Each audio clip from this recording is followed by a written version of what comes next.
2026 సంవత్సరం జనవరి నెల 7వ రాశి తులారాశి.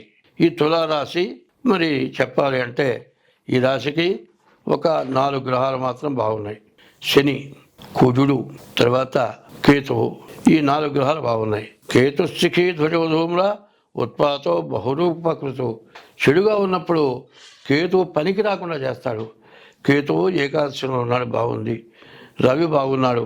హస్త సాముద్రికలో చెప్తారు, రవిరేఖ లేకపోతే వాడు ఎంత చదివినా ఎంత తెలివితేటలున్నా వాడు ఎందుకు పనికి రాకుండా పోతాడని చెప్పింది. ఈ రవి బాగుంటా మూడింట రవి చాలా బాగున్నాడు. మరి కుజుడు బాగున్నాడు, శని బాగున్నాడు. ఈ గ్రహాల వల్ల కేతువు బాగున్నాడు.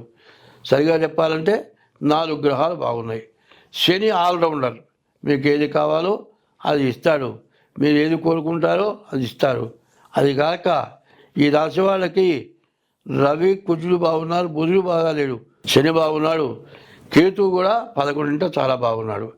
ఈ రాశి వాళ్ళ పరిస్థితి ఏమిటంటే ఇల్లు కొనుక్కుంటానికి కానీ ఆస్తులు కొనుక్కుంటానికి బాగుంది. శని వల్ల ఆదాయం బాగుంటుంది. ఆల్రౌండర్ ఆయన. ఇనుము సంబంధించిన వ్యాపారాలు, మరి మోటార్స్ కానీ, బండ్లు కానీ, 2 వీలర్స్ కానీ, 4 వీలర్స్ కానీ ఇట్లాంటివి కొనుక్కోవడానికి బాగా అవకాశం ఉంది. మరి రవి వల్ల ఉద్యోగాలు, ఎక్కడ ఉద్యోగమైనా ఏ చదువైనా సాగుతుంది. కుజుడి వల్ల ఇల్లు కొనుక్కోవడానికి, ఆస్తులు పొలాలు కొనుక్కోవడానికి బాగా అవకాశం ఉంది.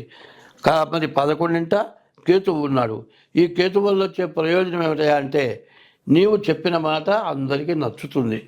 నీవు చెప్పగానే నీవు వ్యాపార రీత్యా నీ దగ్గర వచ్చిన వాళ్ళు ఊరికి మాత్రం కొనగలుగుతారు.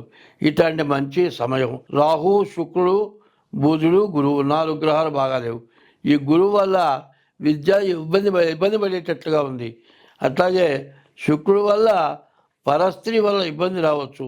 మరి బుధుడు వల్ల వ్యాపారం మాత్రం చాలా తక్కువగా ఉంటుంది. కానీ ఏదైనా చెరి సగం కనపడుతోంది. ఎట్లా ఉంది అంటే మరి వచ్చి ఒక పక్క నుంచి వస్తే ఇంకో పక్క నుంచి పోతుంది. పోతే పోయింది, వచ్చింది పోతే పర్వాలే, ఇంట్లో ఉన్నది కూడా పోయే పరిస్థితి కనపడుతోంది.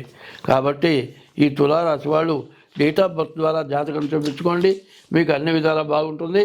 స్వస్తి.